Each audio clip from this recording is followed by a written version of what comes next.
Bulletin का आगाज करें। खबर थे इस्लामाबाद हाई कोर्ट ने शहरियार आफरीदी और दीगर की एमपीओ के तहत नजरबंदी के खिलाफ दरखास्तों पर हुक्मनामा जारी कर दिया है। इस्लामाबाद हाई कोर्ट के जस्टिस बाबर सत्तार ने 82 सफ़ात पर मुश्तमिल हुक्मनामा जारी किया है। मज़ीद डिटेल्स हासिल करते हैं नुमाइंदा जियो न्यूज़ मरीम नवाज से। मरीम, आगाह कीजिएगा।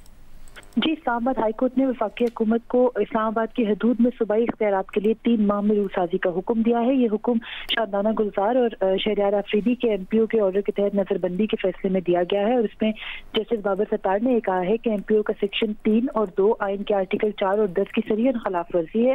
चीफ कमिश्नर को इस्लामाबाद के लिए सूबाई हुकूमत के इख्तियारात देने वाले तमाम सदारती ऑर्डर्स और नोटिफिकेशन कलअदम करार दिए जाते हैं। इस्लामाबाद हाईकोर्ट ने अपने फैसले में कहा है कि वफाकी हुकूमत आइन के तहत इस्लामाबाद पर लागू होने वाले वफाकी और सूबाई कवानीन के हवाले से इनफरादी इख्तियारात रखती है। इस्लामाबाद के लिए वफाकी हुकूमत ही वफाकी और सूबाई दोनों हुकूमतों का किरदार अदा करती है।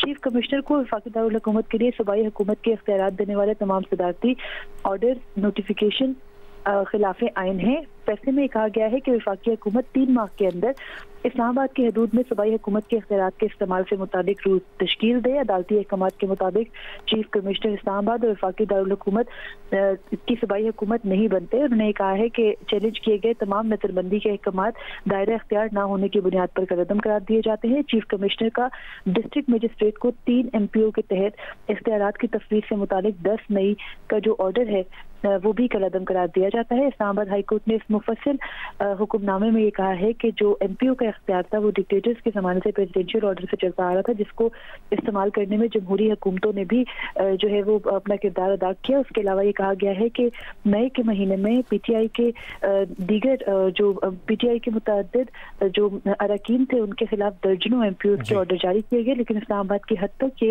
इख्तियारात न होने की बुनियाद पर कलअदम करार दिए जाते हैं। शुक्रिया मरियम नवाज अपडेट करने के लिए।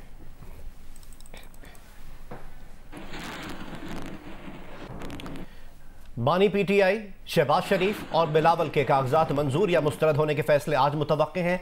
एनए नवासी मियां वाली से बानी पीटीआई के कागजात नामजदगी पर खुरम रोखड़ी और खलीलुर रहमान की जानिब से दायर एतराज़ात में मौक़िफ़ है कि बानी पीटीआई सजा याफ्ता और नाअहल हैं। एनए 242 से शहबाज शरीफ के कागजात नामजदगी पर पीपल्स पार्टी के मसूद खान मंदोखिल की जानिब से दायर एतराज़ में कहा गया कि शहबाज शरीफ ने वज़ीर आज़म की हैसियत से तनख्वाह और मरात लेने का जिक्र नहीं किया। बैरून मुल्क जायदाद और बीवी बच्चों को कर्ज देने का मनी ट्रेल भी नहीं।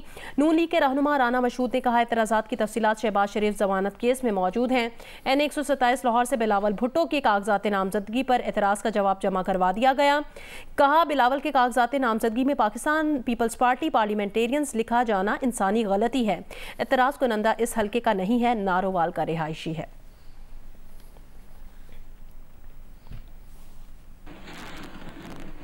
लाहौर के हल्के एनए 120 से मरीम नवाज के कागजात की जांच पड़ताल मुकम्मल हो गई है। मरीम नवाज के वकला ने आरओ के सामने पेश होकर कागजात की जांच पड़ताल मुकम्मल करवाई। मजीद हमें रिपोर्ट करेंगे इरफान नज़ीर।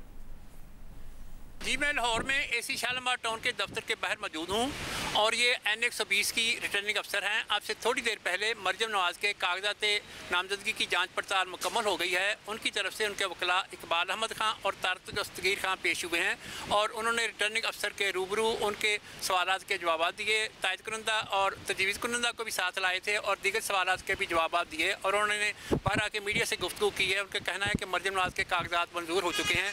अभी यहाँ पीपल्स पार्टी की रहनुमा समीना खालिद गुरकी और उनके बेटे सुफियान खालिद गुरकी ने भी कागजात जमा कराए हुए हैं और वो भी कुछ देर बाद सिक्योरिटी के लिए आएंगे और ये सिक्योरिटी का जो अमल है ये 4:30 बजे तक जारी रहेगा। जी, आम इंतखाबात के लिए कागजात नामजदगी की जांच पड़ताल का आज आखिरी रोज़ है। मुस्लिम लीग नून के सदर शहबाज शरीफ के कराची के ज़िला के माड़ी में एनए 242 से कागजात नामजदगी पर फैसला आज मुतवक्के है। तफसील बताएंगे जियो न्यूज़ के नुमाइंदे जमार जोखियो। इस वक्त मौजूद हूँ ज़िला कैमाड़ी में, जहाँ मुस्लिम लीग नून के सदर शहबाज शरीफ के एनए 242 से कागजात नामजदगी पर फैसला आज मुतवक्के है। साबिक वज़ीर आज़म मोहम्मद शहबाज शरीफ के कागजात नामजदगी के खिलाफ पीपल्स पार्टी के उम्मीदवार मसूद मंदोखिल ने एतराज़ात ज़ाहिर किए थे, जिसमें मौक़िफ़ इख्तियार किया गया था कि शहबाज शरीफ ने बतौर वज़ीर आज़म तनख्वाह और मरात लेने का जिक्र नहीं किया। इसके साथ साथ उनका यह भी कहना था कि बैरून मुल्क प्रॉपर्टीज़ और बीवी और बच्चों को कर्ज देने का मनी ट्रेल भी उन्होंने नहीं दिया। यह हल्का इस एतबार से भी इंपॉर्टेंट है कि MQM पाकिस्तान के रहनुमा मुस्तफ़ा कमाल भी इंतखाबात के मैदान में यहाँ से लड़ रहे हैं। जांच पड़ताल का अमल 25 दिसंबर से शुरू हुआ, जिसका आज आखिरी दिन है।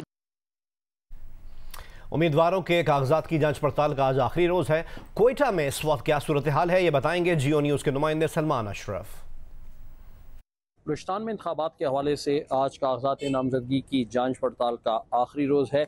मजमूई तौर पर अगर 5 रोज़ के दौरान देखा जाए तो 587 अफराद के जो उम्मीदवार थे मुख्तलिफ सियासी जमातों की जानिब से आज़ाद उम्मीदवार, सूबाई असम्बली के हलकों पर उनके कागजात नामजदगी की जांच पड़ताल मुकम्मल हुई है। इसके अलावा जो मखसूस नशिस्तें थी ख़वातीन और अक़लियत के हवाले से, उनके लिए इलेक्शन कमीशन की जानिब से जो उनकी जांच पड़ताल के कागजात की डेडलाइन का वक्त था उसमें तोसी कर दी गई है और जो उम्मीदवार हैं वो रिटर्निंग ऑफिसर्स के सामने पेश हो रहे हैं, जिसके बाद इन कागजात के मुस्तरद या मंजूर किए जाने के हवाले से लिस्टें आवेज़ा कर दी जाएंगी। जी, गुजरावाला में रिटर्निंग अफसरान के दफातर में इस वक्त क्या सूरत हाल है, बताएंगे जियो न्यूज़ के नुमाइंदे राना अंसर।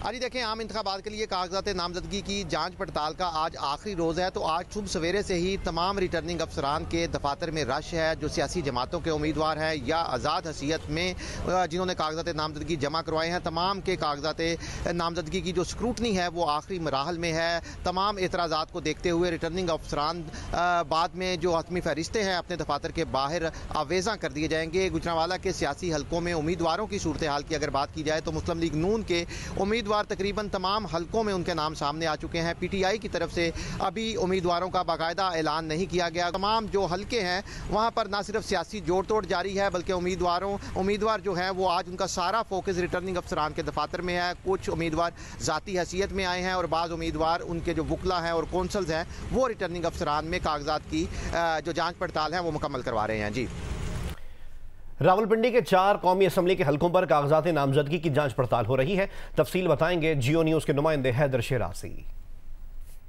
रावलपिंडी इंतखाबात 2024 के लिए कागजात नामजदगी के सिलसिले में स्क्रूटनी का अमल जारी है। रावलपिंडी शहर से 4 कौमी और 8 सूबाई असम्बली के हलकों में स्क्रूटनी का ये अमल हो रहा है और आज शाम तक स्क्रूटनी जारी रहेगी। 200 के करीब उम्मीदवारों ने कौमी असम्बली की 4 नशस्तों पर कागजात नामजदगी जमा करवाए हैं और इसके अलावा अगर सूबाई असम्बली की बात की जाए तो तकरीबन 600 के करीब उम्मीदवारों ने सूबाई असम्बली के 8 हलकों में कागजात नामजदगी जमा करवाए हैं। इनमें 57 से उम्मीदवारों की फहरिस्त RDA ऑफिस में आवेज़ा कर दी जाएगी और आज शाम 4 बजे ये आवेज़ा की जाएगी। RO की जानिब से बताया गया है कि आज शाम 4 बजे ये फहरिस्त जो हतमी है वो यहाँ आवेज़ा की जाएगी। जी, पेशावर से कौमी असम्बली की नशिस्त NA 30 से मुंतखब होने वाले अवामी नुमाइंदों ने इलाके की तामीर और तरक्की पर कोई तवज्जो नहीं दी।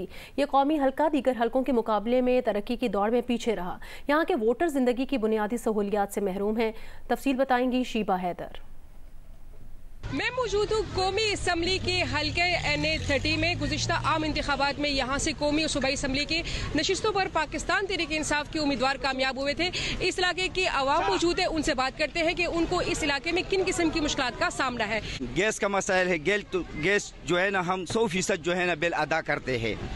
बिजली का मसाइल जो है, बिजली ये देखो हमने केबल लगाया, मीटर लगाया है, उसके बावजूद भी हमारी बिजली जो है ना 8 घंटे होता है, पहले 4 घंटे होता था और तकरीबन 20 घंटे नहीं होते। और जो अभी जो बल्दियाती निज़ाम है, मैं खुद यहाँ पे चेयरमैन हूँ, तकरीबन 2 साल हमारे हो गए। 19 दिसंबर को अभी तक हमें 1 रुपये फंड नहीं मिला। जो बुनियादी ज़रूरियात है लोगों की उसको पूरा करने के लिए, छोटी छोटी गलियात को बनाने के लिए पिछली दफ़ा जो फंड हमें मिला था वो लगाया था। इस दफ़ा 2 साल हो गए, तहरीक इंसाफ की हुकूमत ने आखिरी वक्त में बल्दियात के जितने इख्तियारात थे वो मुकम्मल ख़त्म करके और फंड सारे फ्रीज करके तो ये अवाम के साथ एक ज़्यादती की। मैं मौजूद हूँ पेशावर के इलाके सफ़ेद डेरी में और इस इलाके में गुज़िश्ता 10 साल से गैस नहीं है। गैस ना होने की वजह से यहाँ के मुकीनों को शदीद मुश्किलात का सामना करना पड़ा है। हम एक तंदूर वाले से बात करते हैं कि उनको किस किस्म की मुश्किलात है, गैस नहीं है, रोटियाँ किससे पकाते हैं, उनसे बात करते हैं। पान गैस है, सिलेंडर इसी पर पकाते हैं। या तो गैस बिल्कुल नहीं आती है, सिर्फ बिल आते हैं भरने के लिए और गैस तो है ही नहीं यहाँ।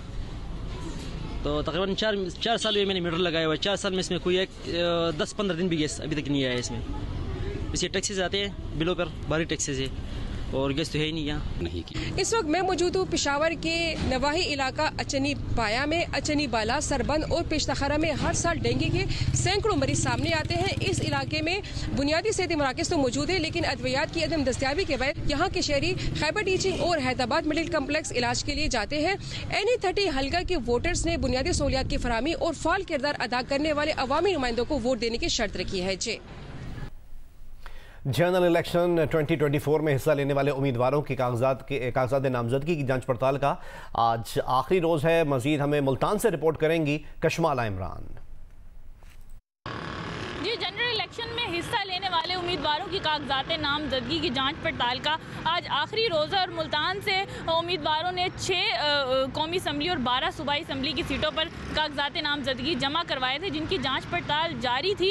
और मुल्तान के मखदूम जावेद हाशमी के हल्का NA149 से कागजात नामजदगी मंजूर कर लिए गए हैं, जबकि साबिक वज़ीर-ए-आज़म सैयद यूसुफ ज़र गिलानी के हल्का NA148 से कागजात नामजदगी मंजूर कर लिए गए हैं, जबकि जहांगीर तरीन उनकी जानिब से मुल्तान के हल्का NA149 से कागजात नामजदगी जमा करवाए गए थे, जिस पर एक शहरी ने एतराज़ किया था। उसके बाद उनके कागजात नामजदगी की जांच पड़ताल की जा रही थी। तो आज रिटर्निंग ऑफिसर ने जहांगीर तरीन का कागजात नामजदगी के फैसले के लिए उनको बुलाया और आज उसका फैसला सुनाया जाएगा। तो देखते हैं कि क्या जहांगीर तरीन के कागजात नामजदगी मंजूर किए जाते हैं या मुस्तरद किए जाते हैं। जी, सिक्योरिटी फोर्सेस का शिमाली वजीरिस्तान के इलाके मीर अली में ऑपरेशन के दौरान शदीद फायरिंग का तबादला हुआ। फायरिंग में दहशतगर्द कमांडर राजेब उर्फ खारे समेत 5 दहशतगर्द मारे गए। दहशतगर्दों से असलहा और गोला बारूद भी बरामद कर लिया।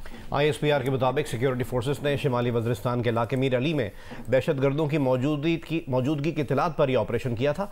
इंटेलिजेंस बेस्ड ऑपरेशन के दौरान शदीद फायरिंग का तबादला हुआ और इस फायरिंग के तबादले के बाद दहशतगर्द कमांडर राजेब उर्फ खारे समेत 5 दहशतगर्द मारे गए। हलाक दहशतगर्द सिक्योरिटी फोर्सेस के खिलाफ दहशतगर्दी की मुतादिद कार्रवाइयों समेत भत्ताखोरी और मासूम शहरियों की टारगेट किलिंग में मुलव्वस थे।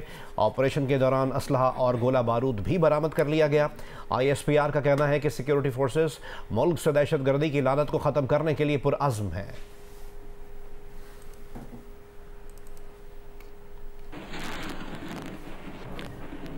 बन्नू में कलअदम तंजीम ने गर्ल्स स्कूल पर हमला किया। शरपसंदों ने स्कूल के साइंस रूम की लैब का सारा सामान जला दिया और शमसी प्लांट समेत दीगर सामान भी साथ ले गए। पुलिस के मुताबिक मौसम सरमा की छुट्टियों की वजह से स्कूल बंद था। माजी में भी इस इलाके में शरपसंद 21 स्कूल्स को बारूदी मवाद से नुकसान पहुंचा चुके हैं। पुलिस के मुताबिक बन्नू की तहसील मेरियान में वाक़िया रात की तारीकी में पेश आया, जहां शरपसंदों ने government girls higher secondary school Mambati Barakzai Kokta में हमला किया और स्कूल के साइंस रूम में लैब का सारा सामान जला दिया। शरपसंद अनासिर स्कूल से शमसी प्लांट समेत दीगर सामान भी साथ ले गए। शरपसंदों ने दोबारा स्कूल खोलने पर भयानक नताइज की धमकियां भी दी। मौसम सरमा की छुट्टियों की वजह से स्कूल बंद था। DPO बन्नू इफ्तिखार के मुताबिक माजी में भी इस इलाके में शरपसंद 21 के करीब स्कूल्स को बारूदी मवाद से नुकसान पहुंचा चुके हैं। गर्ल्स स्कूल पर हमले की मज़ीद तहकीकात की जा रही है।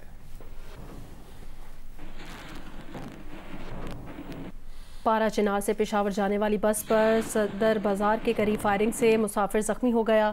पुलिस के मुताबिक हमलावरों ने बस के टायर पर फायरिंग करके बस को रोक दिया। हमलावर बस की जानिब बढ़े तो बस में मौजूद मुसाफिर ने फायरिंग कर दी। मुसाफिर की फायरिंग से हमलावर फरार हो गए। पुलिस ने सर्च ऑपरेशन के दौरान 4 मुश्तबा अफराद को गिरफ्तार किया है।